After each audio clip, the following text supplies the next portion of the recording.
une étoile filante! Un météore, je sais pas si ça va donner une météorite ou l'inverse. Je sais jamais lequel est masculin et lequel est féminin.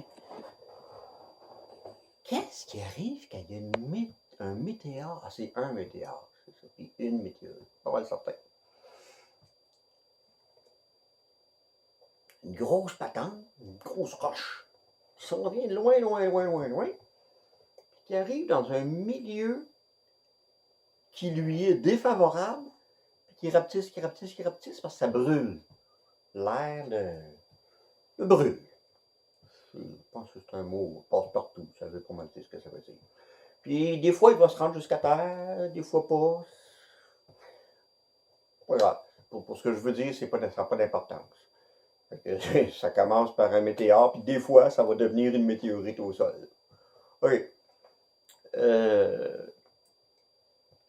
Quand vous postillonnez en parlant comme ça, pouf, papy, qu'est-ce que tu veux?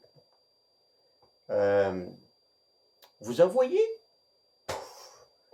des météores, des boules d'eau, des boules d'eau, des boules de liquide, donc des boules d'eau liquide, pouf, qui sèchent selon les conditions. S'il fait 100% d'humidité relative, 100% d'humidité comme quand il y a de la rosée, quand il neige, quand il pleut, donc des choses comme ça, là. C'est à peu près comme si l'étoile filante était dans le vide. Ben, le météore, il fera pas de il est dans le vide, il fera pas de lumière, ça sera pas un météore. OK?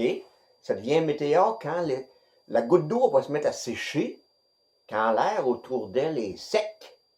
C'est bien évident. OK? Fait que, ben, j'imagine que c'est évident. Il me semble que c'est évident. Hein? Il y a une goutte d'eau, et puis c'est plus sec à côté que dans la goutte d'eau.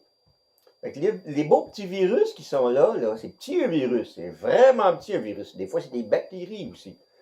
Mais là, on parle des virus aujourd'hui. Avec la grippe, le rhume, et dans ce cas-ci, le coronavirus. Pareil. Ben, si la bulle rapetisse, parce que le temps est sec, parce que l'air est sec. Donc, à l'intérieur d'une maison au Canada en hiver, c'est habituellement très sec.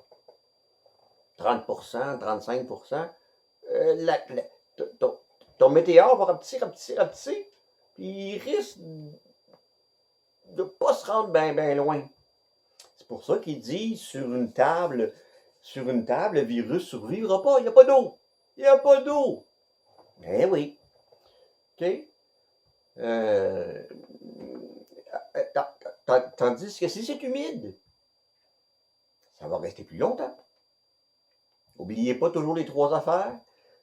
Ça prend de l'eau, ça prend une information, dans ce cas-ci, le code génétique, l'ARN du virus, puis ça prend un certain temps. Si c'est 100% d'humidité, mais que personne n'y va, ou 90% d'humidité, mais que personne n'y va pendant des heures et des heures et des heures, ben, ça va finir par disparaître. C'est comme les punaises de lit qui sont dans une chambre.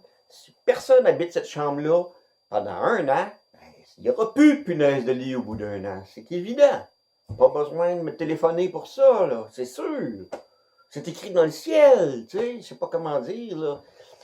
La même chose pour les virus. Voilà. C'est que le facteur temps est très important. La même chose. Donc, je résume. Les comètes, les météores rapetissent, brûlent de la même manière que les gouttes d'eau, je devrais peut-être dire. Les gouttes d'eau rapetissent de la même manière que les météores. Puis là, ça finit. Depuis être vivant, les virus ne peuvent plus habiter là-dessus.